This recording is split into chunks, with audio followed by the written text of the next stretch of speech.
नमस्कार। टुडे हिमाचल में आपका बहुत बहुत स्वागत है। मैं हूं आपके साथ भावना रेनॉल्ड और चलिए देखते हैं शाम की बड़ी खबरों को फटाफट। सेल्फी लेने के चक्कर में बिजली की तारों की चपेट में आया इंग्लैंड का पर्यटक, मौत। सेल्फी लेने के चक्कर में बिजली की तारों की चपेट में आने से इंग्लैंड के पर्यटक की मौत हो गई है।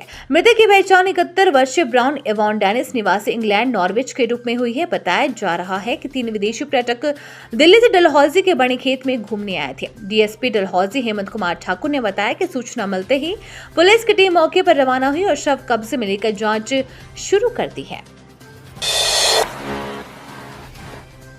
अंग्रेजी शराब के 85 रुपए तक बढ़े दाम, कुछ ब्रांड 20 रुपए तक हुए सस्ते। हिमाचल प्रदेश में अंग्रेजी शराब के 85 रुपए तक दाम बढ़ने के साथ कई ब्रांड के 20 रुपए तक रेट कम भी हुए हैं। नई आबकारी नीति में प्रदेश सरकार ने 5 की जगह 4 स्लैब बनाकर अंग्रेजी शराब के दामों का युक्तिकरण कर दिया है। इससे जहां शराब के रेट बहुत अधिक नहीं बढ़े हैं, वहीं कुछ ब्रांड के दाम कम भी हुए हैं। उधर शनिवार से प्रदेश में नए कारोबारियों ने शराब ठेके संभाल लिए हैं। शनिवार को दिन भर ठेकों में शराब की नई सप्लाई रखने का काम जारी रहा।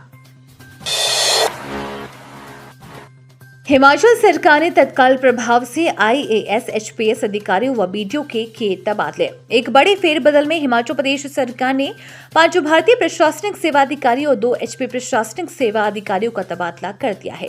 एक आधिकारिक आदेश के अनुसार 7 प्रखंड विकास अधिकारियों का भी तत्काल प्रभाव से तबादला कर दिया गया है। इसमें हिमाचल प्रदेश के चंबा जिले के सलूणी में एक अनुविभागीय अधिकारी एचपीएएस स्वाति गुप्ता शामिल है। गुप्ता के अलावा सुदेश कुमार मोक्ता, ललित जैन, हेमराज बेरवा और शुभकरण सिंह जैसे आईएएस अधिकारियों को भी विभिन्न पदों पर स्थानांतरित किया था। एचपीएस छबिन नांता, जो वर्तमान में एचपी राज्य विद्युत नियामक आयोग के सचिव के रूप में सेवारत हैं, उनको अतिरिक्त निदेशक भाषा, कला और संस्कृति हिमाचल प्रदेश का अतिरिक्त प्रभार दिया गया है। महंगाई का झटका, हिमाचल में खाद्य पदार्थों के दामों में 10 से 15% आया उछाल। हिमाचल प्रदेश में बिजली पानी के बाद अब खाद्य पदार्थों के बढ़े दामों ने महंगाई का झटका दिया है। दाल, चीनी, मसालों के दाम 10 से 15% बढ़ गए हैं। पहले से ही महंगाई की मार से जूझ रहे गरीबी रेखा से नीचे और मध्यम वर्ग के तबके को परिवार के पालन पोषण के लिए और जेब ढीली करनी होगी। पिछले 10 दिन के भीतर ही चीनी के दामों में 2 से 3 रुपए प्रति बढ़ोतरी हुई है। इसके साथ दाल, उड़द, साबुत मूंग, काबुली चने, मूंग, धुली, दालचना, वनस्पति घी सहित मसालों के दामों में भी उछाल आया है। व्यापारियों की माने तो दामों में अभी और वृद्धि हो सकती है। गैस सिलेंडर के दाम 1150 रुपए हो चुके हैं। खाद्य तेल 160 से 180 रुपए तक पहुंच गया है। ऐसे में दालों, मसालों और चीनी के दाम बढ़ जाने से आम जनता पर बोझ पड़ गया है। दिहाड़ी लगाने वाला तबका महंगाई के कारण परिवार के पालन पोषण के लिए चिंता में पड़ गया है। इससे पहले दूध, दही के दाम भी बढ़ चुके हैं। हालांकि प्रदेश सरकार सब्सिडी के तौर पर सूबे के लोगों को 3 दालें, चावल, आटा और चीनी उपलब्ध करवा रही है, लेकिन फिर भी आम जनता को परिवार का पालन पोषण करने के लिए खुले बाजार से सामान खरीदना पड़ता है। यही नहीं, पशुओं के खाने में प्रयोग होने वाला तारा मीरा भी महंगा हो गया है। पशुपालकों को 70 रुपए में मिल रहा तारा मीरा अब 80 रुपए में खरीदना पड़ेगा। शिक्षा विभाग दोपहर को सेवानिवृत्ति, शाम को मिल गई 1 साल की पुनः नियुक्ति। मुख्यमंत्री सुखविंदर सिंह सुक्खू के गृह जिले में 2 अधिकारियों को पुनः नियुक्त किया गया है। शिक्षा विभाग के निरीक्षण विंग में तैनात प्रिंसिपल जगदीश कौशल की 31 मार्च दोपहर को सेवानिवृत्ति हुई। शाम को उन्हें 1 साल के लिए पुनः नियुक्त किया गया। खास बात यह है कि जगदीश कौशल के सेवानिवृत्ति समारोह में मुख्यमंत्री के राजनीतिक सलाहकार सुनील शर्मा बिट्टू विशेष रूप से शामिल हुए। उन्होंने जगदीश कौशल को सेवानिवृत्ति पर शुभकामनाएं भी दी।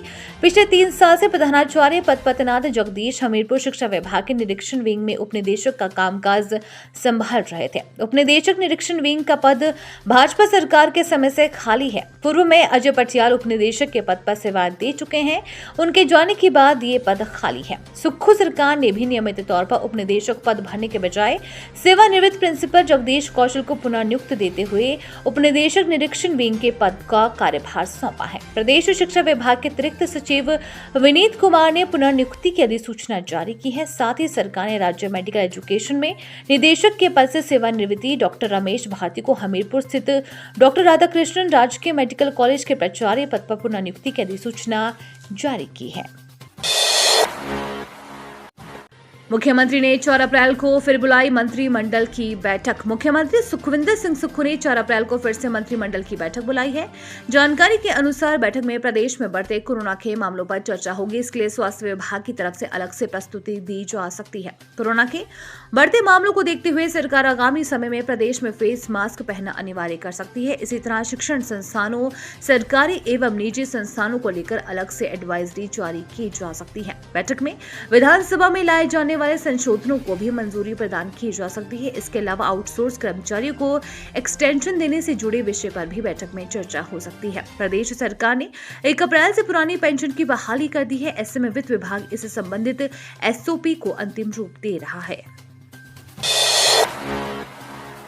आस्था हो तो ऐसी लुधियाना से 200 किलोमीटर का दंडवत सफर कर श्राद्ध तलाई पहुंचा श्रद्धालु। पंजाब के लुधियाना से पैदल चलकर श्रद्धालु दंडवत होते हुए 10 दिन बाद शनिवार सुबह 12 बजे बाबा बैजनाथ दरबार श्राद्ध तलाई पहुंचा। श्रद्धालु ने करीब 200 किलोमीटर का सफर दंडवत प्रणाम करते हुए तय किया।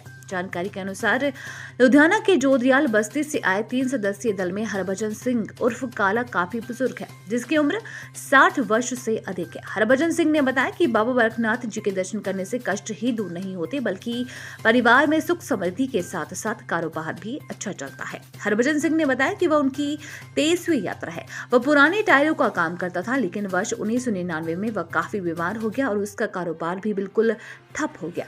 उसे बाबा बैजनाथ जी के एक श्रद्धालु ने बताया कि बाबा बैजनाथ मंदिर में एक बार जाकर मन्नत करो, आपकी हर मनोकामना पूर्ण होगी।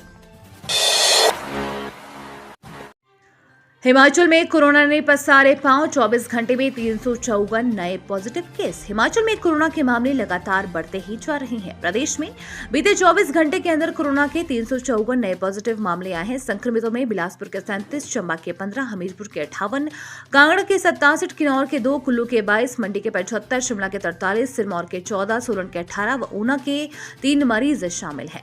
प्रदेश में अब कोरोना संक्रमितों का कुल आंकड़ा 3,14,613 पहुंच गया है। वर्तमान में 1196 कोरोना संक्रमितों का उपचार चल रहा है। वहीं अभी तक 3,92,100 मरीज कोरोना से जंग जीत चुके हैं। एक दिन के अंदर 31 मरीज स्वस्थ हुए हैं। प्रदेश में अभी तक कोरोना से 4,196 लोगों की मौत हो चुकी है। दाखिलों पर टिका 229 उच्च और वरिष्ठ माध्यमिक स्कूलों का भविष्य। हिमाचल प्रदेश के 229 उच्च व वरिष्ठ माध्यमिक स्कूलों का भविष्य विद्यार्थियों के दाखिलों पर टिक गया है। इन स्कूलों को बंद करने से पहले सरकार यहां दाखिले लेने वाले विद्यार्थियों की संख्या को देखेगी। दाखिले बढ़ाने की स्थिति में इन शिक्षण संस्थानों को डी नोटिफाई किया जाएगा। पूर्व के भाजपा सरकार के समय 1 अप्रैल 2022 से नए खुले या सत्रोन्त हुए करीब 650 कार्यालयों और शिक्षण संस्थानों को कांग्रेस सरकार बंद कर चुकी है।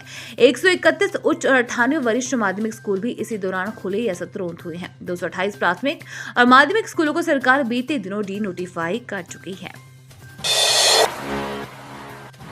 जहरीला पदार्थ खाने के बाद टांडा में उपचाराधीन महिला व बच्चे की मौत। 2 अलग अलग मामलों में जहरीला पदार्थ खाने से 2 लोगों की मौत हो गई है।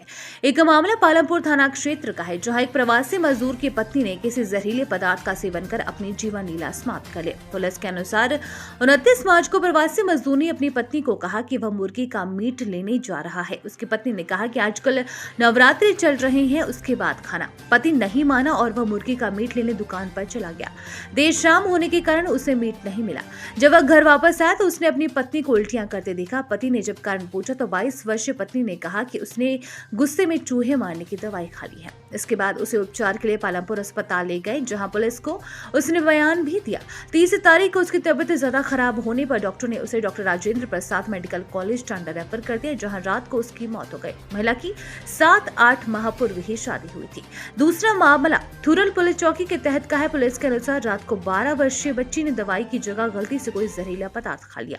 इसके बाद उसे रेफर कर टांडा अस्पताल भेजा गया, जहां उसकी मौत हो गई। दोनों मामलों में पुलिस ने मामला दर्ज कर शवों का पोस्टमार्टम करवाया है।